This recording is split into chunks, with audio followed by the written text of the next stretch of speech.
What's up, everybody? It's your girl Zainab, and welcome to the DJ Diaries, episode 3.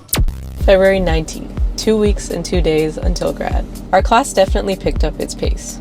We are really narrowing down on our transitions and getting exposed to different types of club level equipment. We met some of the girls from last year's class, DJ Angeli and BB Carols, and it was so inspiring to see how far they progressed in their DJ careers.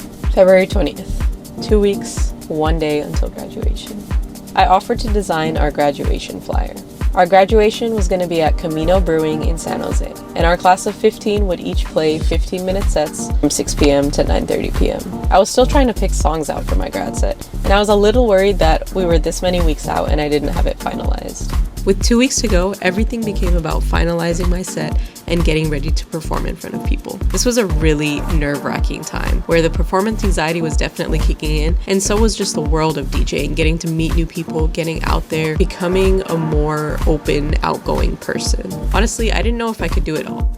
I couldn't help but ask myself, could I pull this off? February 22nd, 13 days until graduation. Momstera Lounge brought Soil Jams to Nomakai, where I also had my first ever lychee martini that I absolutely fell in love with. The whole event was such a vibe. We're all just singing along to slow songs, having a good time, and really appreciating the atmosphere that was curated by Charlie Beats. February 24th, 11 days until graduation. Now, I want to take a moment to pause here and talk about what went on in these 2 days, because I didn't take a lot of clips, but it was actually really important in terms of coming up with my graduation set. We had freedom over what we wanted to do, but what I found myself thinking was that I had this playlist idea in mind, just really like happy-go-lucky songs. But the problem was that it wasn't the best songs for mixing together, especially because their BPMs were so off. And I really wasn't willing at the time to change the vision I had in mind. It really wasn't working, and after hearing feedback from my friends, I realized, okay, let me pick something that's gonna make it easier for me to mix instead of harder. The thing that I know and love by heart was 2000s hip hop and R&B.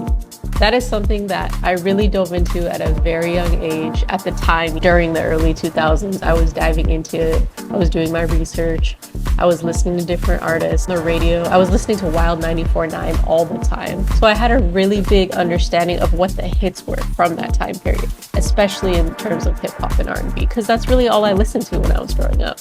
With that, once I thought of it that way, then I knew instantly I want to tell a story through my grad set, and I want it to be love anthems from the 2000s. That pretty much shaped up my grad mix, and from there, we learned the principles and basics of DJing, including beat counting, phrase matching, and transitioning from one song to another. But now it was really about tightening those skills up, getting it perfect between songs, and choosing songs that sound well together, as well as that kind of match the same energy before it. Now, the thing that I loved about our graduation set was that it was at a brewery. There's no pressure to create a dance floor or anything. The other thing too is the event was specifically our graduation event. So everybody is here more or less to support us, or they're just doing a day at the brewery. So it had that different type of energy to it that to me just made it feel a lot more welcoming, a lot more approachable, and a lot less pressure on curation of sound. Now, at this point in time, I was really beginning to grasp the principles of DJing, but this was a great opportunity for me to go into my clinic sessions and actually work on the individual transitions, as well as get feedback from my instructors to see what I did and didn't want to do. Clinic was a really great opportunity to practice the transitions, and I honestly had so much fun during clinics. I had one really great session that stands out to this day. I was just playing all these bangers, and I was actually hitting my transitions, and the ones that I weren't, by the time the clinic session was over, I was hitting them. So I really love to see the progress even within the span of an hour, thanks to having that guiding hand there.